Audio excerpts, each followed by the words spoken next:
All India motor transport के प्रतिनिधियों के द्वारा 2 जनवरी को यानी कल देर रात में एक बड़ा फैसला लिया गया और जितने भी ट्रक एसोसिएशन और जो भी हड़ताल पे गए थे वो हड़ताल से वापस आ गए, क्योंकि इस मामले पर कल देर रात तक केंद्रीय गृह मंत्रालय में केंद्रीय गृह सचिव के साथ एक महत्वपूर्ण बैठक हुई। उसके बाद ट्रक एसोसिएशन की बात करें या ऑल इंडिया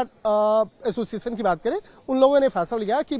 इस हड़ताल से वो वापस आएंगे। अब जिसके बाद आज के मार्केट में अब उसका असर भी देखने को मिल रहा है, क्योंकि हड़ताल वापस ले लिया गया है और हड़ताल अब पूर्ण तौर पे खत्म हो गया है। लेकिन अब सवाल उठता है कि आखिर ये हड़ताल हुआ कैसे। काफी जो बातों को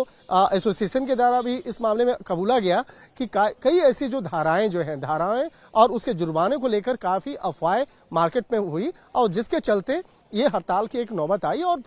ऑल ओवर इंडिया में इस हड़ताल को बाकायदा लागू करने का एक फरमान जारी किया गया था। तो इस मामले में जो सबसे जो महत्वपूर्ण है कि जैसे पहले आईपीसी होता था, भारतीय दंड संहिता जो होता था, उसके तहत जो सजा का प्रावधान होता था, उसमें अब तब्दीली हो चुकी है और इस भारतीय दंड संहिता अब भारतीय न्याय संहिता बन गया है। तो भारतीय न्याय संहिता क्या है और किस तरह से इस मामले में जो बदलाव हुए हैं उसको समझना बेहद जरूरी है। तो भारतीय न्याय संहिता जो एक नया वाला जो कानून है, जो नाम बदला है, उसी के अंतर्गत जो धारा 106 है पब्लिक 2 जो है, उसको लेकर कुछ जो जुर्माने का जो प्रावधान है, सजा का जो प्रावधान है, उस वाले में बताया गया कि 10 साल की सजा हो जाएगी। अगर कहीं कोई हिट एंड और रन का मामला होता है तो इस मामले में 10 साल की सजा और उसके बाद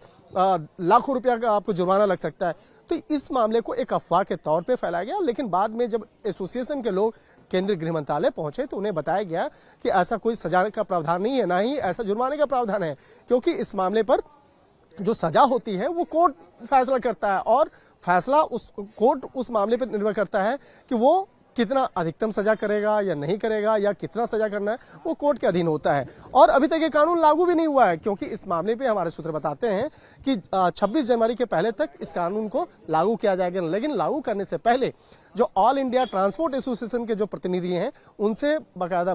बातचीत की जाएगी और उसके बाद ही ये धाराओं को लागू किया जाएगा। तो एक तरह से कहा जा सकता है अफवाह की स्थिति तो खत्म हो गई है। इस मामले में साफ तौर पर केंद्रीय गृह मंत्रालय के द्वारा भी बताया गया और इसके साथ ही इस मामले में एसोसिएशन के द्वारा भी साफ तौर पर बताया गया कि यह अफवाह कैसे उड़ी है और इसके साथ ही किस तरह से इस मसले का समाधान निकाला गया है। लेकिन एक खुशी की बात जरूर है कि हड़ताल समाप्त हो गया है, लेकिन अभी भी इस धारा को समझने के लिए जो एक असमंजस की स्थिति बनी हुई है, जल्द ही इस मामले का भी खात्मा कर दिया जाएगा।